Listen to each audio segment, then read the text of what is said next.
Hey guys, how's it going? Can you hear me? Yeah.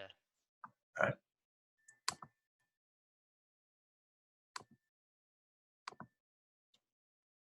So go ahead and start with this warm up. This was somebody's actual paper that was submitted. It's the opening paragraph only. And I want for you to tell me, how do we make this better? What's something that's missing from this opening paragraph? All right. You don't obviously need to write down the paragraph. I just want you to write down the question and then try to answer it. All right, I'm going to give you about 5 minutes.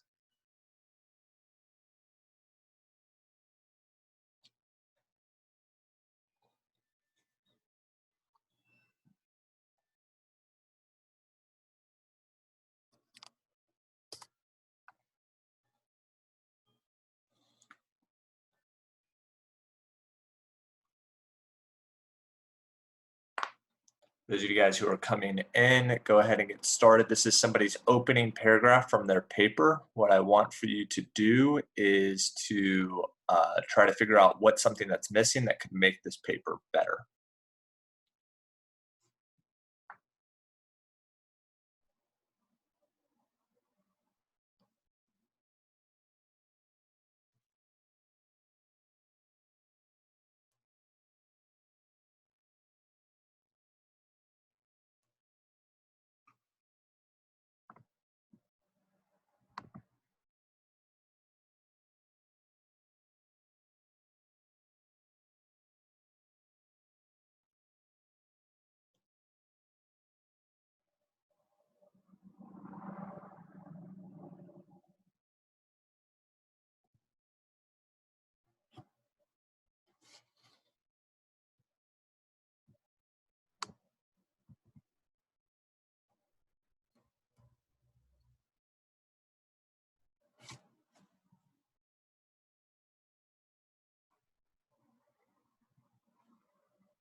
All right, we're going to go ahead and get started.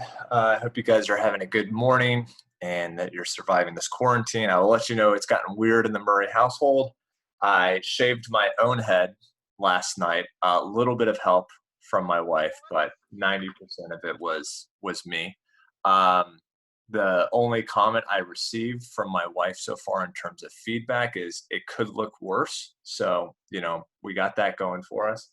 And because of that, I just decided to shave on a mustache as well. So right now I have a mustache and a uh, somewhat shaved head. So the quarantine is real. Let's see it. Oh, okay. I guess I will show it to you real quickly. I need to figure out how to pause this recording so we don't show this on YouTube. I can't. We'll stop share, start video. All right, so here it is. That's it. Oh, I needed a haircut really bad, and Kevin the barber, shout out West Barbershop, is not open right now. So thank you. I don't think it looks that bad either. It looks okay. And I can deal with okay. All right. I've learned doing my edges, that's pretty hard. So I'm a little nervous that I did a little too much. I started seeing a tan line that I don't normally see when it comes to my hair. All righty, so let's go ahead and get started with today. Now that we've discussed my hair, yeah, no, I don't keep it too tight. That all of a sudden starts to look a little neo-Nazi for me, personally. Okay, so for this was somebody's paper that they submitted. It is not a bad opening paragraph, but they are missing something. Since this is a little bit more involved, if anyone would like to respond with what they think they are missing, go ahead and tell me. Just type in hand on the chat if you want to respond with what you think they're missing, and then I will call on you. And then the person who's responding, don't type it out. If you will unmute yourself and just tell me what you think they're missing, that would be great.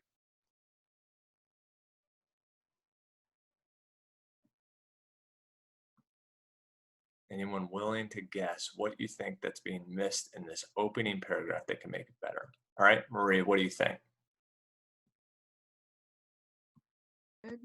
Oh, here. A counterclaim in the thesis? Okay, so they could be missing a counterclaim in the thesis. That is something that could make it a little bit better, but there's something even more fundamental than that.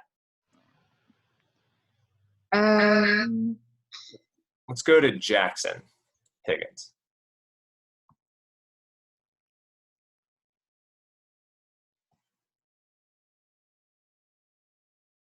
Jackson, you there?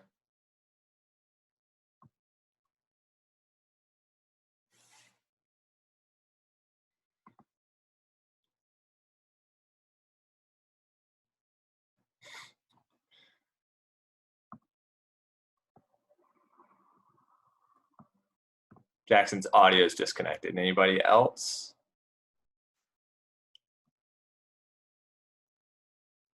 Rosie? It doesn't ever say World War II. It just says Okay, good. Thesis never says World War II. That's a major thing. So it should, something that can make this a lot better would be during the war or during World War II. That could definitely help. And there's one more thing that's missing. it doesn't really connect the background information. Perfect.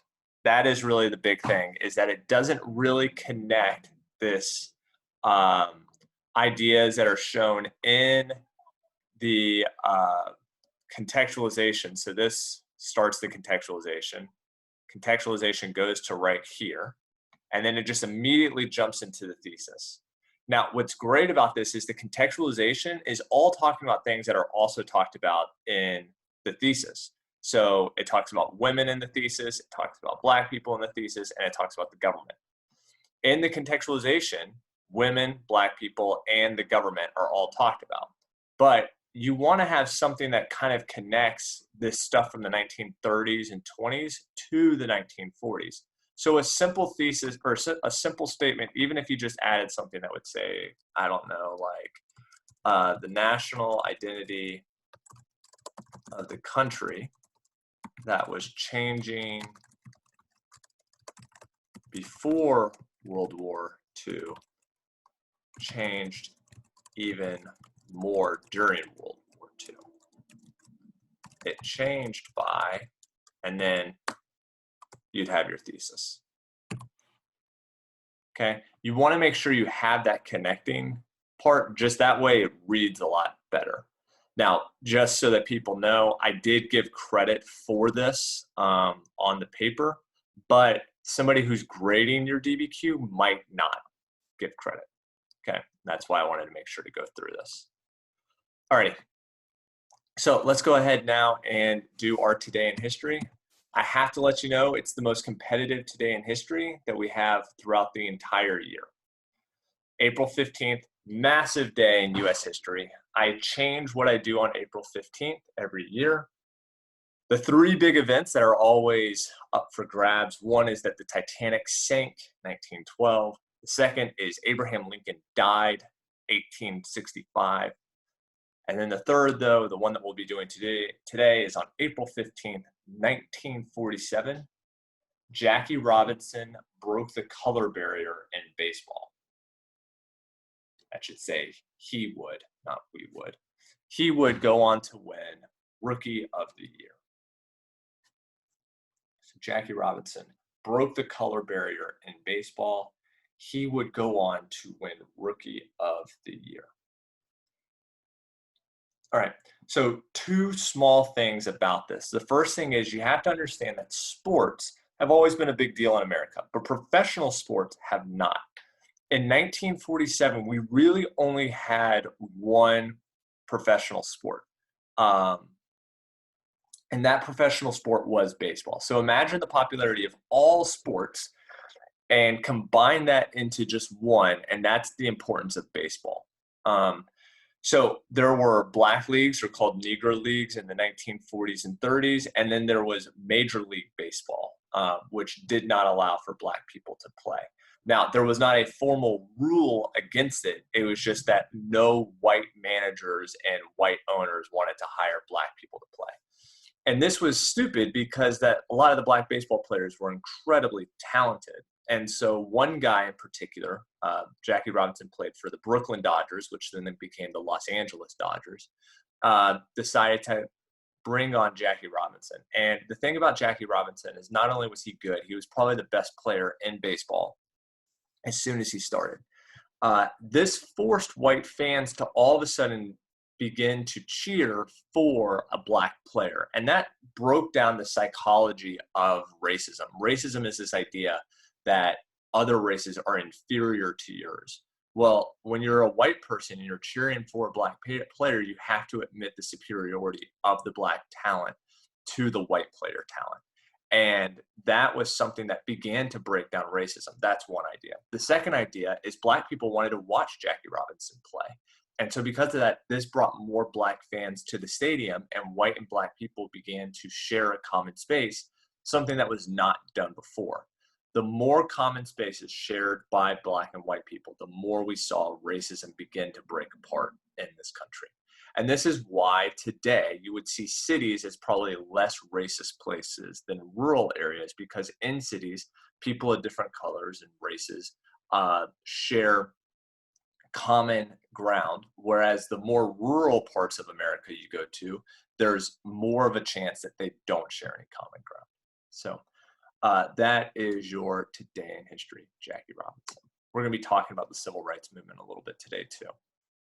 Okay, so what you should be doing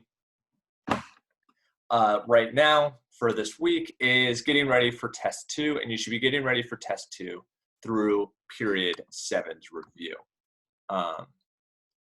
Now, I'm going to go through the period stuff just really quickly with you guys because I've had a lot of questions about it. And so I want to just talk about this really quickly. Before doing this, I'm going to just put this up here. All right. I would highly recommend that you take a picture of this, or if you can't, if you're on your phone, I guess you could screenshot it. Yeah, I would take a picture of this. This is basically a schedule for what you should be doing every day from now until basically the end of our year. Now, I've set this up to where, oops. Oh, I don't know what I just did. I've set this up to where basically it breaks down to where you have about an hour of work a day. If you have class with me on that day, then you have 2 hours of work. One thing I've learned, and I'm trying to like figure out more of what my role is for you guys while we're on this distance learning, but one thing I've really learned is that some students are stressed out just with the amount of work and not having an understanding of when do I get all of this done. This is supposed to help you get all of this stuff done. So let me just walk through it really quickly, and then I'm going to go through just a couple small things. So for example, Monday and Tuesday of this week, we had Zoom class on Monday. You should have been working on your flashcards Monday and Tuesday. If you didn't do that, it's okay. Take the weekend, try to find a little bit of extra time, figure it out for this week. But going forward, the next 4 weeks, this is what your schedule should look like. Then on Wednesday, we'll have Zoom class. And then what you should work on today is the Adam Norris study guide, which I've created for you. And then you should create half of your own study guide. The second half of your study guide should be done on Thursday. And then you should also work on your DBQ questions on Thursday. For Friday, for this Friday is a special Friday, I'm going to be doing a Zoom review session for the test. It will be about an hour long. It will start at 10 a.m. And basically it's to prepare you for what's on the test. And then what you should do immediately after it is then go take the test. And then I have here by the Fridays, basically what's due every single Friday. So for this week, you have test 2 that's due, and then you should take the period 7 review. You should definitely take the period 7 review first because it has 5 questions from the test.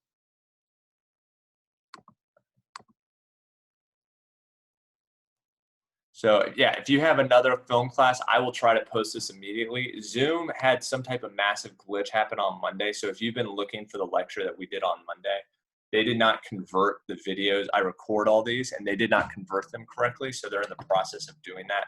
Hopefully I'll get that. Usually I can have it up pretty quickly. So if you want to watch the Zoom review session before you take your test and you have something at 10 a.m., I'll have it posted by 11:15. Okay.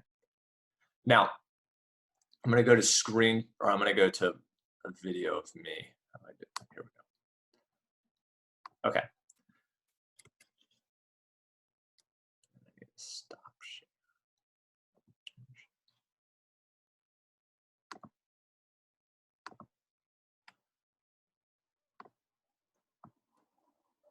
Okay. So in case you just have completely joined in, this is like your first time ever really figuring out that you have an AP review part that you need to do. If you go to my website, this is my website, you will now see that there's this AP review up here. So you click on this AP review and you scroll down. If you want more detailed instructions, right here is video instructions. You click on that and it's going to give you a overview of everything that you need to do. It's also on Instagram. Now, each week you have a different series of assignments that you need to complete. So on March 30th, I assigned period 1 and 2. That's right here. If you haven't done that, you need to go do it. I wouldn't worry about it this week. I'd worry about period 7 this week. So you have 5 different assignments plus a little My AP quiz, usually 5 to 10 questions. So first thing you have to do are flashcards. This is actually the thing I've gotten most questions about. So let me just walk through flashcards really quickly.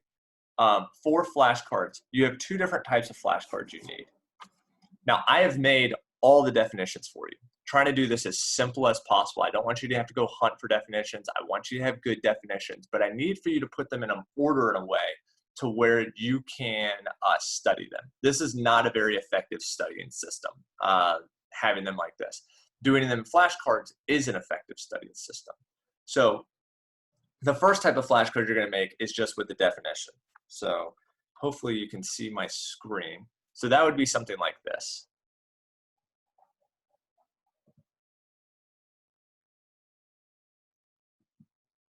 Dylan, you're going to have one more test, which will be a final exam.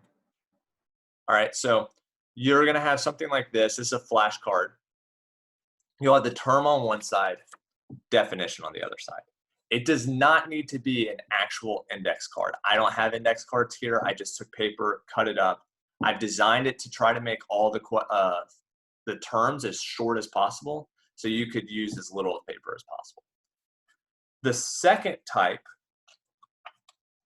would be this red question right here. You would actually write down this red question as a flashcard. So it'd say, how did the U.S. transition from rural to agricultural economy to urban economy led by large companies? On the back side, you would just write down the terms. You don't need to write down the definitions. So an answer to this question would be new technology and ideas. For example, the assembly line, Model T, consumerism, radio, more work opportunities for women during World War I and II, immigration pre-World War I, but post-World War I, immigration went away. You also had the Great Migration, and you'd have economic reform.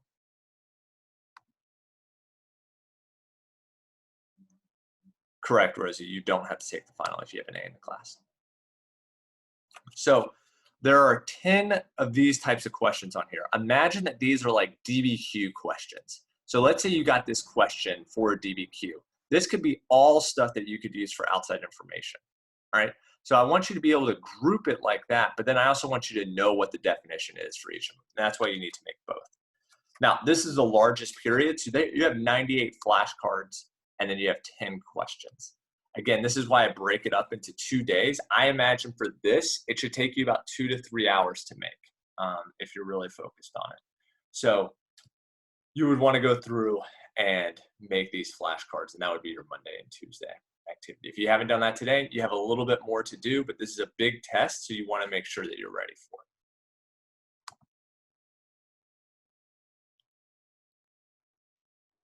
Yeah, Henry, I'm going to figure out something for the New Year's resolutions that you guys did. I haven't decided what yet, though. Okay. Any questions about flashcards right now before I go on to anything else? If you do, let me know. The second thing you need to do is you just need to complete this study guide. I've made this study guide for you. And how you complete this study guide is that there's a video right here. It's a 10-minute video, roughly. You just watch that video and you answer the questions going through this study guide. It's almost like fill in the blank notes. All right. The third thing is you create your own study guide. It's going to be modeled pretty similarly based off of period 7's, how you would do it, but you would make a couple of questions that would go along with each video. Those videos are right here. There's a lot more of these videos, but they're also much shorter. So I think period 7 has 7 videos. So do something like 4 videos one day, 3 videos the other. Again, each of them are very, very short. And I give detailed instructions for how to make that study guide. The fourth thing is a DBQ. I give instructions right here, and each one's going to be a little bit different. But this time, I just want you to focus on summary of the documents and how the document answers the question. So here's the prompt. It says, in the 1920s, there was a period of tension between new and changing attitudes on the one hand and traditional values on the other. What caused this tension between the old and new values? So you would go through, there's 3 documents. You would give me a summary of each of the documents, and there's how it answers the question. Do we need to use all the videos to answer the questions? So for the study guide that I made for you,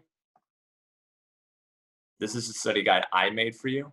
You just need 1 video, and it's right below it, right here. Adam Norris video for period 7, Adam Norris study guide. For the study guide that you're making, you do need all the videos, and that's directly below it as well.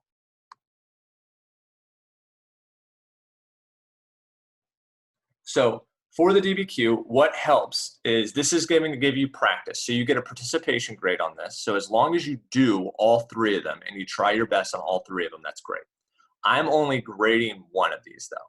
So between document C, document E, and document D, you are just going to choose 1. Mark it however you want to let me know that this is the one you want me to grade, and I would grade that one for accuracy.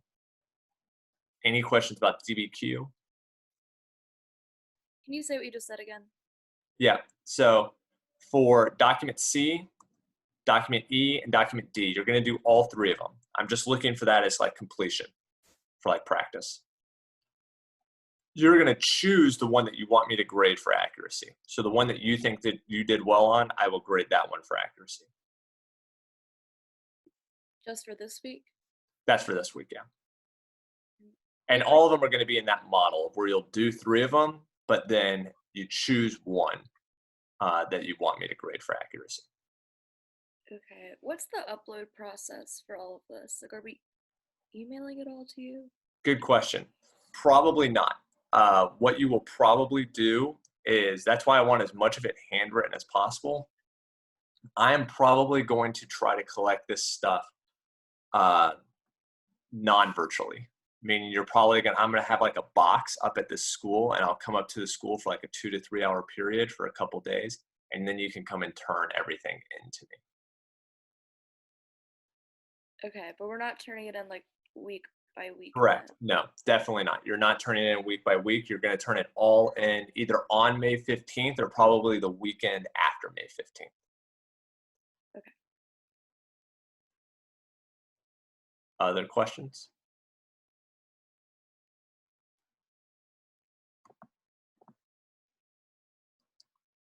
You like weekend after? I'll probably give multiple options. If you want it just out of your like possession and you want me to have it, then you can probably turn it in after your AP test.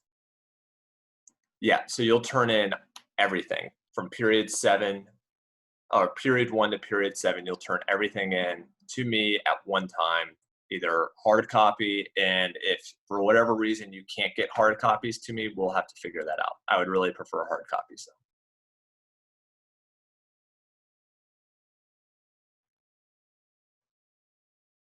All right. Last thing that you have. So first thing is flashcards. Second thing is the study guide I made. Third thing is the study guide you make. The fourth thing is the DBQ. And then the last thing is a timeline.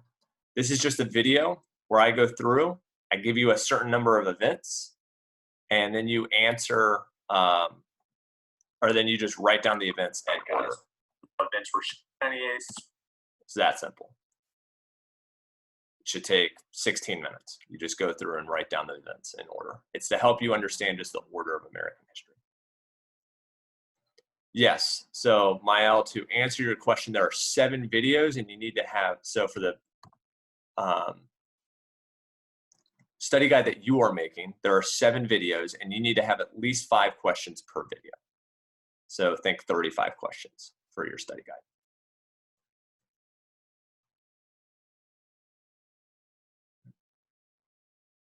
For Makiba, the easiest thing to do is either go back and watch this once I post all this again, or if you want to, just click on video instructions right here up at the very top, and I have a video where I'm literally going through it one by one. Any other questions about this? No. All righty. So the last Zoom call that y'all were on, did you guys go over any notes or anything? We did, yeah, on Monday. And the thing, so you might have missed this, Zoom had like a big glitch in their system on Monday to where their videos didn't convert correctly. So they're having to do them manually, and then they're emailing them out over to teachers. They said they had something like 17,000 videos that weren't manually, or that weren't done correctly. So it might take them a little bit. I'm gonna post the lecture that I did on Monday, just online after this. Are the notes on your website? They're not yet, but I'll put them up there after this video. Okay. All right. Any other questions? No? Cool. Let's then get into, oh, there were questions.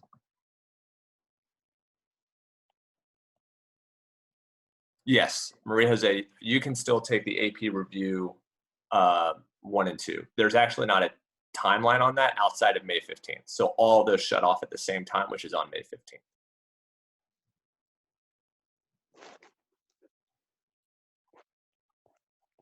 All right. Just making sure, because I've shared a lot of different things. Can you guys, you can still see my screen, correct? Yeah. All right, cool. All right. This is the table of contents. Some people need this just for organization, so I'll continue to post this up here. We've done 4 notes for this unit. Truman-Eisenhower Cold War, Truman-Eisenhower social issues. Last class we did Kennedy-Johnson Cold War. Today we're going to do Kennedy and the rise of liberalism. Those are the notes that we'll be taking today.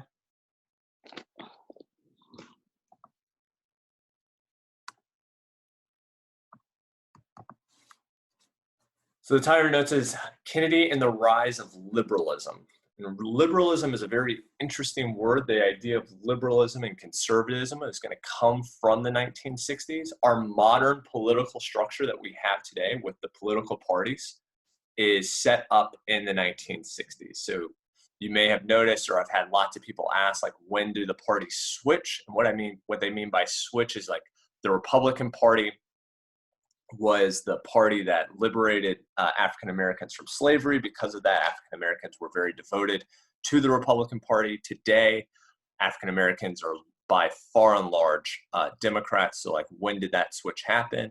When did all the southern states become Republican? Because for a long time, if you think about it, the Republicans freed the slaves, the southern states hated the Republican Party. So when did all that happen? It all happens in the 1960s. It really happens with John F. Kennedy. That's why Kennedy is so insanely important, is basically he changes modern American politics, and we'll talk about why. So let's go ahead and get into it with the political ideas from the 1960s. So liberalism is introduced in the 1960s, and the definition for liberalism, the easiest thing that you need to know about it, is that the government should be anti-communist abroad. So they should fight communism. So the liberalism is going to be for the Korean War, it's going to be for the Vietnam War, but they should also be more involved in expanding rights at home.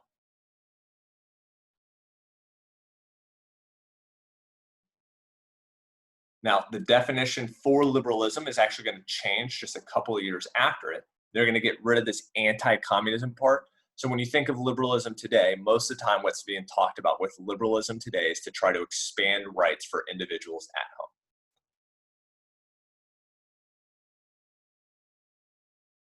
Now, there's 3 examples that I'm going to go through from the 1960s of how this liberalism played out.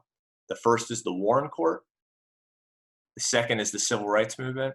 And the third was what's called the War on Poverty. Big historical thing that you need to know. Never declare war on non-countries. Wars on ideas or inanimate objects never go well. The war on poverty doesn't go very well. The war on drugs doesn't go very well. The war on terrorism doesn't go very well. We've kind of gotten obsessed with declaring war on nouns, and that doesn't work out.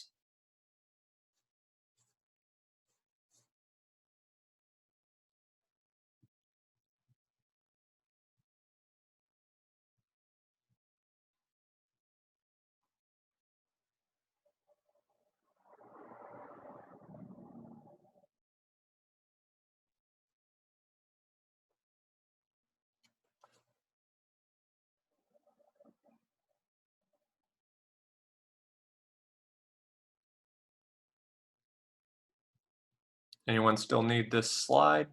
Just type something into the chat. Okay. I'll wait.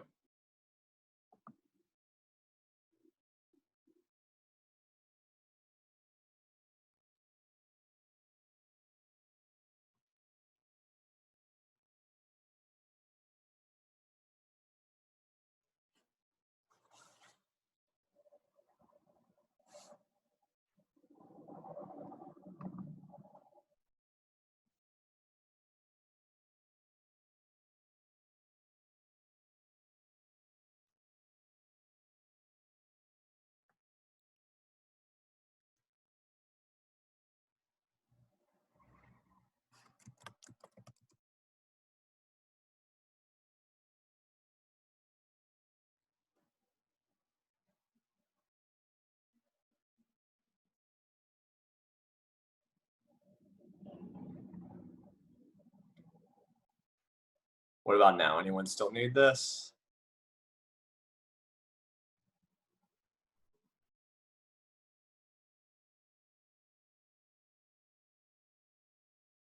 I think we're good.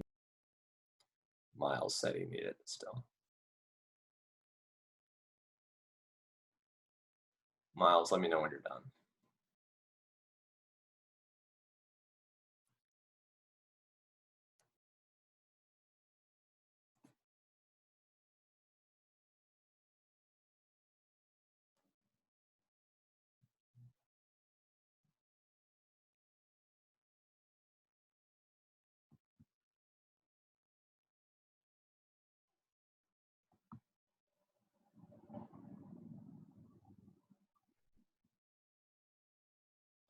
All right, we're going to move on. So first example is the Warren Court. Now the Warren Court, we already talked about. It was named after the Supreme Court Chief Justice. So the Chief Justice, he's the person who kind of heads the Supreme Court for the time. The guy's name was Earl Warren. And he worked on a lot of controversial court cases. So before this, the Supreme Court would avoid a lot of these court cases. And that's kind of a weird thing about the Supreme Court. The Supreme Court gets to decide if they want to hear your court case or not. So because of that, there can be issues that are left not fully known if it's legal or not for years. The last one I can really think about was gay marriage. Certain states were legalizing gay marriage, whereas other states weren't, and the Supreme Court just didn't want to talk about it for a very, very long time. They were totally fine with states making individual laws about it. Earl Warren took on a lot of court cases that had kind of been held off for a long time, and most of the time the Warren Court is known for giving more rights to the individual. So there's 3 big court cases that they kind of all resolve, all resulting in people getting more rights. The first is Gideon versus Wainwright. This stated that people had to be provided an attorney in criminal cases. Before this court case, there were actually a lot of times where criminals or people who were suspected of being criminals would not be given an attorney in their court case. They would have to defend themselves, and that did not go over well. Now you must be provided an attorney. The second is probably the most famous case during this time, one of the most famous cases during this time, which is Roe versus Wade. And this legalized abortion through the first trimester. So this legalizes abortion. This is seen as giving women more rights over their pregnancies and their bodies.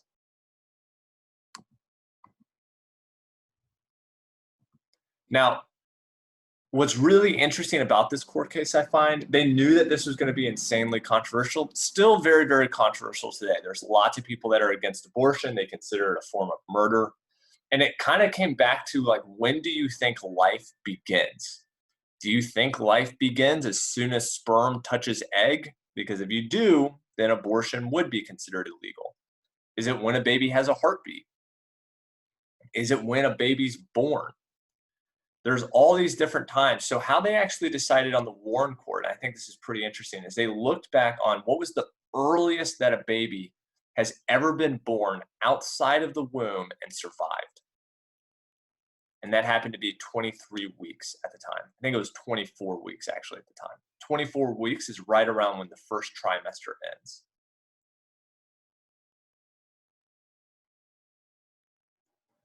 And so they decided if a baby can survive outside of the womb, then that is when we should stop abortion.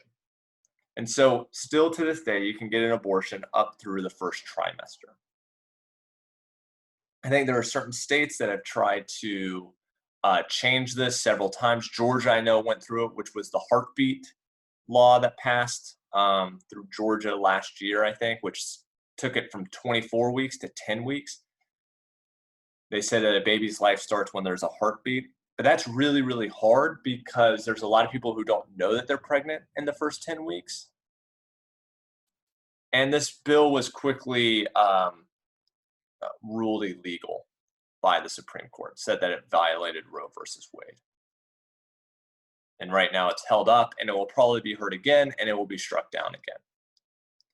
The final court case is Miranda versus Arizona, and you probably know Miranda versus Arizona, even if you don't, which is that suspected criminals have to be informed of their rights, and these are called the Miranda rights. You have the right to remain silent. Anything you say can and will be used against you in a court of law. You have the right to an attorney. If you cannot afford an attorney, one will be provided for you. And do you understand that the rights that have been stated?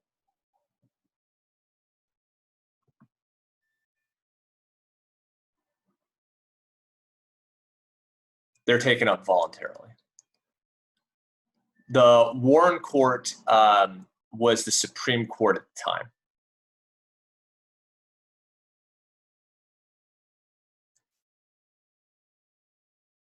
Yeah, Lonnie, I guess a trimester is 12 weeks. So maybe it's through the, I don't know, it's first 2 trimesters, so 24 weeks. Sorry, I got my pregnancy facts wrong.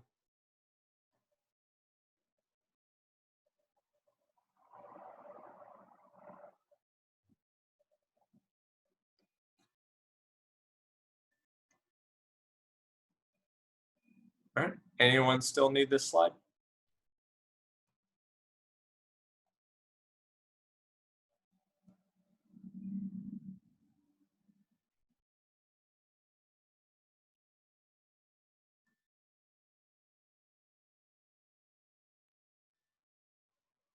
We're going to keep going then. All right. So the civil rights movement and John F. Kennedy. This is one of the reasons why Kennedy is remembered so fondly. He was definitely on the right side of history for this, although he was not the first civil rights president. Harry Truman and Dwight Eisenhower both were pro the civil rights movement.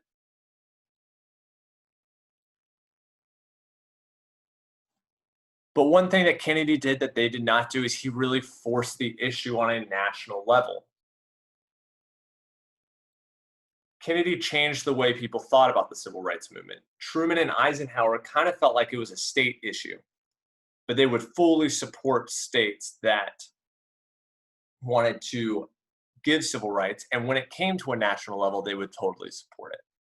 Kennedy felt like it needed to be all a national issue.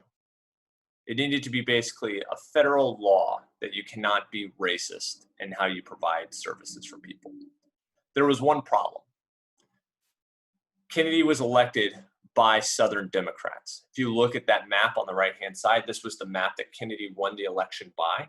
And you'll see that North Carolina, South Carolina, Georgia, Alabama, Louisiana, Arkansas, Texas, they all voted for Kennedy.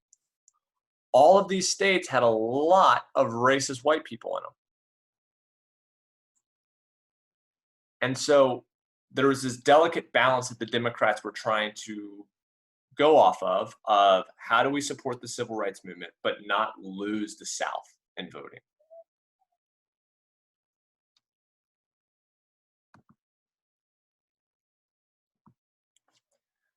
He was trying to kind of figure that out when he was assassinated. Now, I'm going to say something pretty controversial, but I do believe it to be true. I've researched it. It's a pretty interesting research topic if you ever want to look it up, which is I think Kennedy's assassination was actually a huge momentum boost for the civil rights movement. Basically, Kennedy couldn't get civil rights legislation passed because the Democrats were so afraid of what would happen to the South if they tried to pass it. Well, when Kennedy died, everyone felt so bad that Kennedy had died that they wanted to pass it in honor of him. And so they did. So a lot of the civil rights laws that are passed immediately after Kennedy's assassination.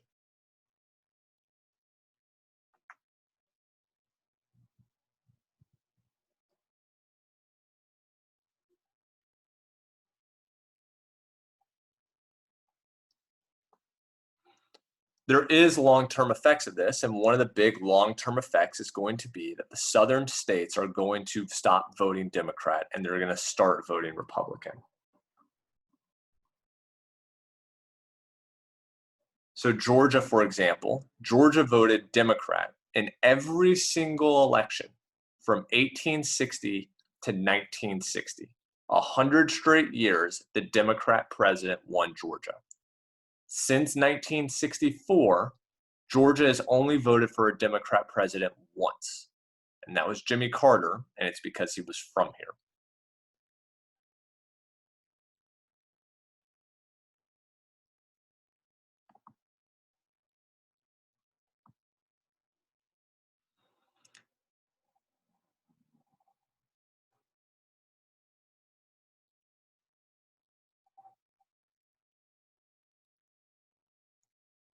Anyone still need this slide?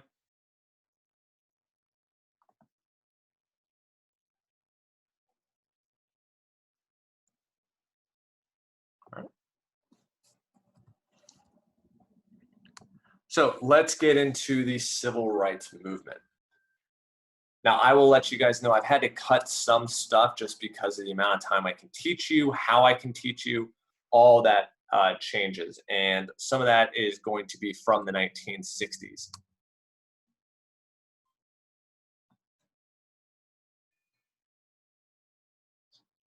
Normally how I teach the civil rights movement is I teach the civil rights movement like this, and then we come back in May after your AP test and I do a whole week on the civil rights movement because I truly do find the civil rights movement super, super fascinating. I think America is in large part set up based off the success of the civil rights movement today and some of the shortcomings of the civil rights movement. And there are definitely some shortcomings of the civil rights movement. There was definitely divide of the civil rights movement. And a lot of those things are just still starting to get addressed today. So we're going to go through some highlighted events. The first is probably one of the big nationwide events, which is in 1955, Rosa Parks refuses to give up her seat on a bus in Montgomery, Alabama. Now, let me just tell you guys a couple things about this event that maybe you don't know, because since a lot of you guys are from the South, our social studies curriculum focuses a lot on the civil rights movement because that took place in the South. But let me tell you some things that maybe you don't know. Rosa Parks knew that she was going to get arrested on this day. She was not the first person to refuse to give up her seat. In fact, our first documented person who refused to give up their seat was 9 months earlier, and she was dragged violently off a bus. Rosa Parks was not dragged violently off the bus. In fact, the bus company was notified that she was going to be refusing to give up her seat to a white person before she even got on the bus. She was a plant. Anyone know why? Why was she chosen and not maybe the first person? Because she's like in the movement. Yeah, she's in the And movement. and also because the other person was pregnant. Very good. Yeah.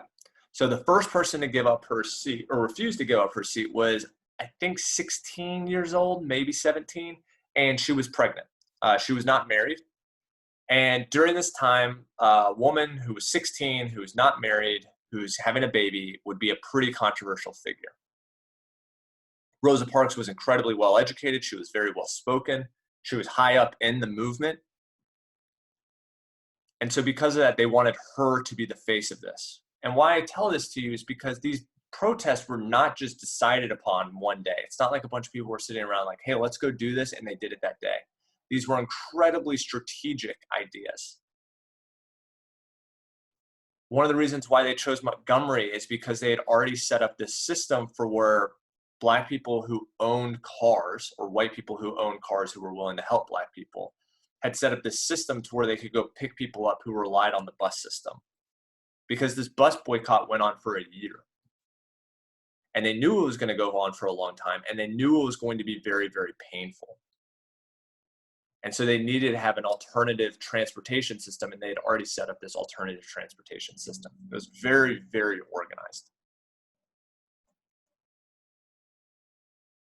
Two of the speeches that are super famous in the civil rights movement that you'll need to know is one is MLK's letter from the Birmingham jail. So when we think of MLK, we probably think of him almost on like this higher level being, almost like a godlike figure. But you got to understand, MLK was pretty controversial.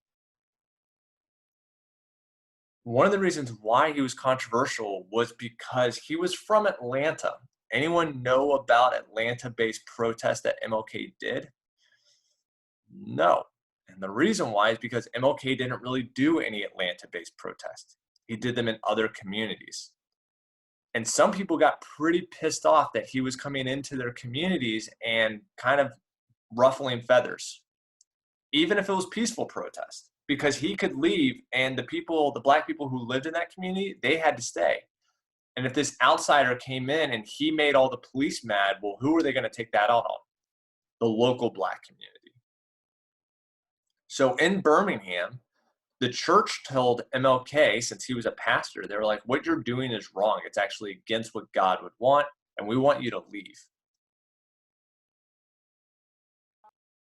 And what MLK tells them is that he can't leave. He has a famous line in there that says, injustice anywhere is a threat to justice everywhere.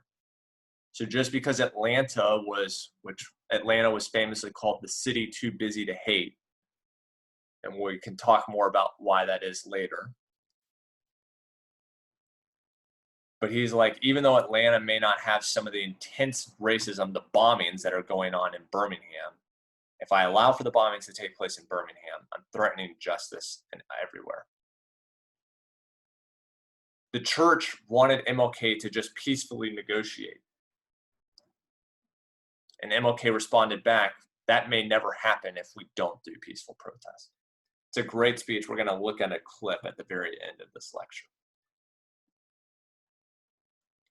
And then his most famous speech is his I Have a Dream speech.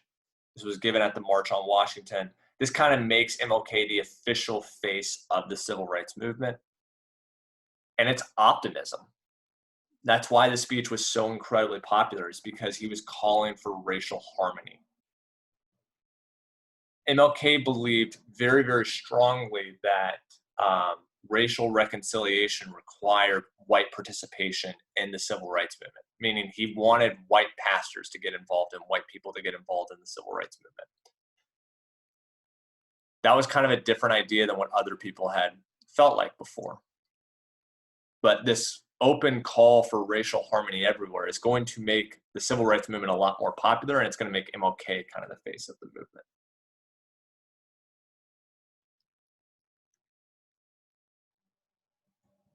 Anyone still need this slide?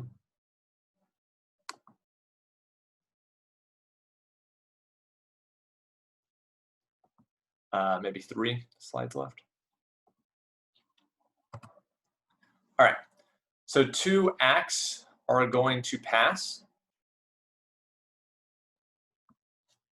The first is the Civil Rights Act of 1964. This is a really, really big act. It basically states that public businesses can't be racist. If you have a business and it's open to the public, you cannot segregate anymore. So you cannot be a white-only hotel or a black-only hotel. There weren't really black-only hotels, I guess, that much. Just white-only hotels, white restaurants, white movie theaters, white libraries.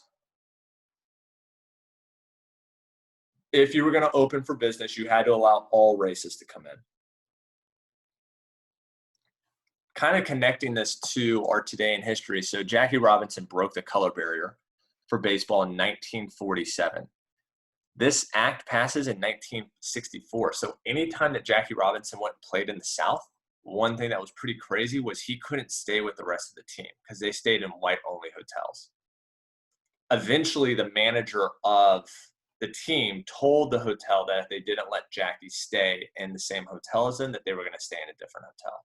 So they did allow it to happen, but it's pretty insane to think about that way. The second big act that passed, very, very important act. This gets rid of all Jim Crow laws. It's called the Voting Rights Act of 1965. So if you remember, they had the reading test and the poll taxes. And they got rid of all of those. Government officials also went down to the South to help Black people be able to register to vote, because you got to think about some of these laws have been around for 70, 80, 90 years. Generations of Black people had not voted in elections. Therefore, they hadn't registered to vote. To this day, Black participation in elections is lower than nationwide averages. And Black people are a huge force for the Democrat Party. Let me just tell it to you in the most basic terms I know. If Black people go and vote the way they voted in 2008 and 2012 for Barack Obama, the Democrat president would probably win every single time. There was massive record turnout in 2008 for Barack Obama, and in 2012 from the Black populations. And 98% of Black people voted for Barack Obama in 2008. It dropped a little bit in 2012. I think 96.5% voted for Barack Obama in 2012 who were Black.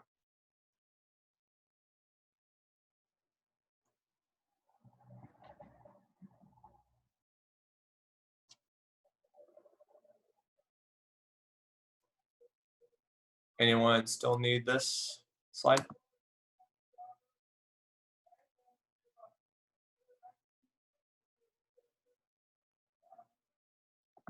All right. Now, the civil rights groups. There are so many different civil rights groups, and this is something I kind of cut. We talked a little bit about CORE, but we're going to focus mainly on the 2 big groups that were down in the South for right now. The first one was called SNCC, SNCC. And this is the Student Nonviolent Coordinating Committee. This was actually started in Atlanta. Both of these groups were started in Atlanta.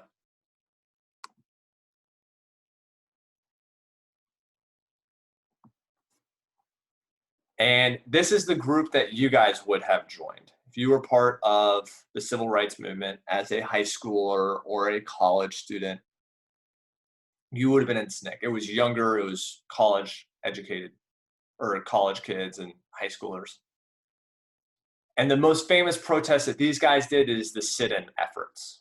So what they would do is they would go to a lunch counter that would only normally serve white people.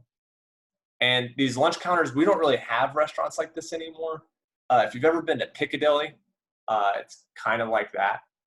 But basically, it's a counter where you can just pick up food. It's almost like cafeteria style, or it's like a deli where you would sit down at like a bar and just order a sandwich. And what these students would do is they would go sit down there and they would just not move. Eventually, they would get arrested because they would be saying that they were trespassing, but it was to force these lunch counters to start to serve non-white people as well. Because you got to understand, as these guys were coming in and sitting down and the police are coming in, the business is actually losing money. They can't serve anybody else because they're refusing to serve black people. And it's causing a big ruckus in the restaurants where other people might leave, they might not stay.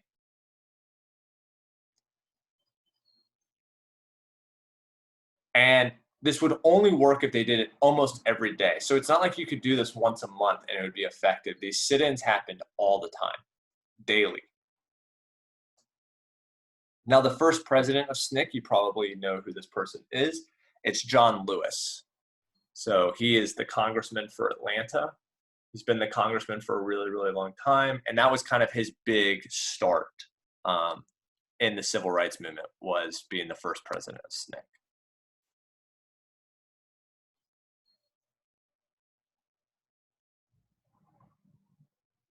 Now, one thing about SNCC that's really, really interesting is that they were nonviolent through MLK's life. After 1968, there's a guy who's going to become the leader of SNCC. His name is Stokely Carmichael, and he is going to be a little bit more open to violence. This is something I wish we had more time to talk about, but we don't. But go Google Stokely Carmichael. Very interesting person. Now, what your parents or your grandparents would be a part of is the SCLC, the Southern Christian Leadership Conference. This was for older generations of people, church-going people, strong church community. A lot of the people that were the leaders of the SCLC were pastors, reverends. So Ralph David Abernathy, Joseph Lowery, MLK, all these guys had religious backgrounds, and they used nonviolent protests. And these guys wouldn't even do things maybe as aggressive as sit-ins, although they did support the sit-in effort.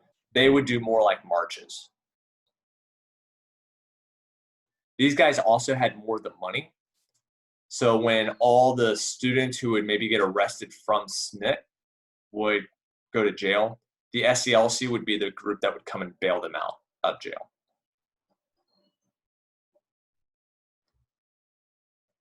Anyone still need this slide?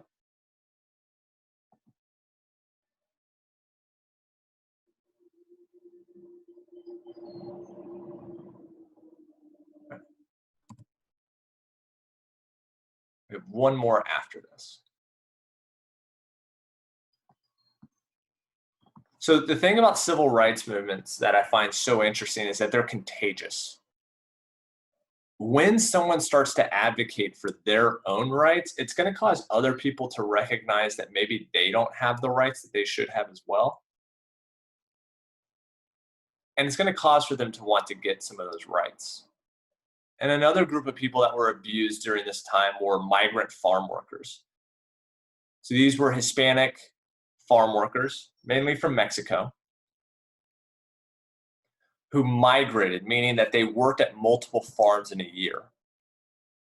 So what that means is they might grow oranges in the winter in Florida and then migrate to grow tomatoes in Virginia in the summer.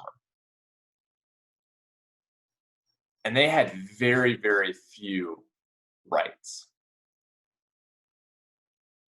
They worked incredibly hot days, incredibly long days. They were very poor. And to this day, migrant farm workers are a group of people that are largely forgotten about in the United States. If you think about how do I get the food that I actually get, if you go to the grocery store and you see bananas or tomatoes, somebody picked that. Who picked that might not have as many rights as they should. So the guy who's going to lead this effort was a guy named Cesar Chavez. And Barack Obama was incredibly inspired by Cesar Chavez. And one of the ways you could see this is that Cesar Chavez, the civil rights movement that he led, was by an organization called the United Farm Workers. And the United Farm Workers had a phrase that was "Si se puede," which is "yes, we can." And if you can remember what Barack Obama's 2008 campaign slogan was, it was, "Yes, we can." So he practiced nonviolent protest as well. Boycotts were a big thing that they would do. So they would try to tell people to not buy certain vegetables from certain farms that abused their farm workers. He also did fast, like Gandhi did. I think the longest fast he did was 22 days.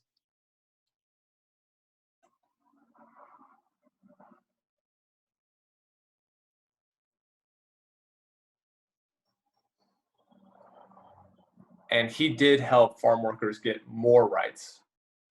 To this day, some farm workers don't have as many rights. It's a little bit of a different reason why. Some of it's because of maybe immigration status. They might be illegal. And because they're illegal, they don't want authorities to know exactly where they are. And owners of farms know that. And so because of that, they don't pay them as much as they should.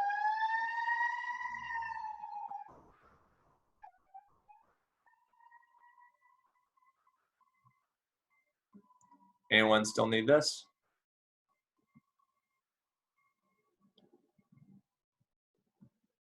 All right, last slide.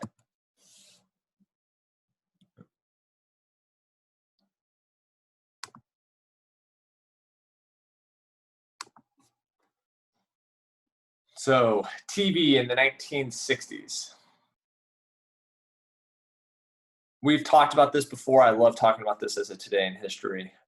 So the first presidential election took place in 1960 between President Richard Nixon and John F. Kennedy. There's a whole backstory behind this. Nixon had actually been sick. He had been in the hospital. So he looked a little unshaven. He lost a little bit of weight.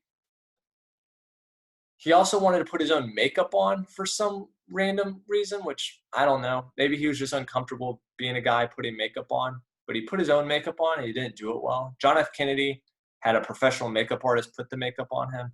But the biggest thing that actually hurt him was Nixon sweat a lot. And so when this first television debate took place, Nixon just started sweating all over the place, to the point where people couldn't even recognize any of the things that he was saying. They just noticed how much he was sweating. Kennedy, meanwhile, looked good. He was an attractive president, and he had great demeanor on television. And because of that, people liked his responses more. And Kennedy won the election. Nixon hated this so much that when Nixon ran for president in 1968, he refused to do a television debate. He would only do debates that were on the radio. And he won that election, so maybe Nixon just needed to stay off TV.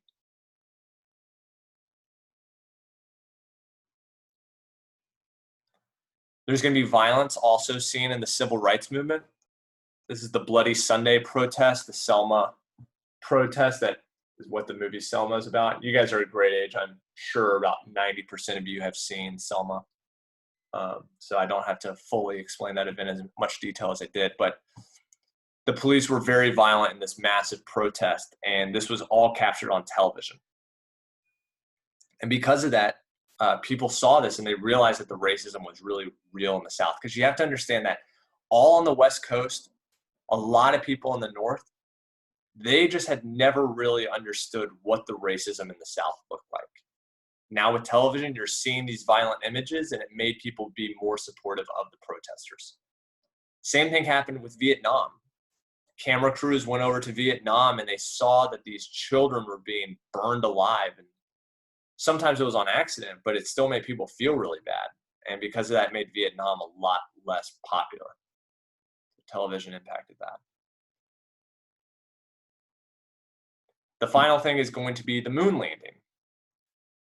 The moon landing is considered by most people to be the most watched event in human history on television in the United States. So the average Super Bowl has about 45 to 50% of Americans watch it. The moon landing, about 98% of people who had a television watched the moon landing in the United States. It does make me think about what the other 2% were doing that night.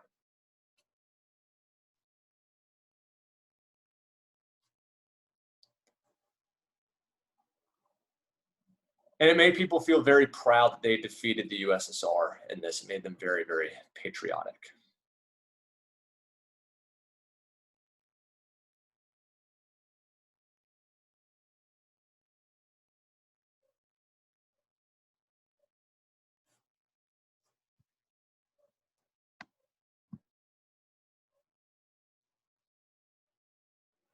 Now, Austin, you know I love a good conspiracy theory, and I actually did think that the moon landing was fake for a very long time. I did. And the reason why was the United States came from such a far gap from behind, and we landed on the moon well before anybody else. And the big thing that it used to really bother me is, why haven't we been back to the moon since Apollo 17? Like, just what happened there? And so I thought maybe it was fake. It's not. I did a lot of research on it. One of the things that made me really feel like it's not fake is when me and my wife went to California. We went to an observatory, and there's an observatory that's set up to where you can actually go look through a telescope, and you can see the equipment that the United States left on the moon, which was pretty cool to see.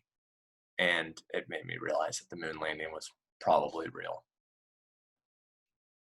Don't you think maybe, I think the moon landing was real, but they like faked the TV of it, you know? Like, yeah. That's an interesting idea.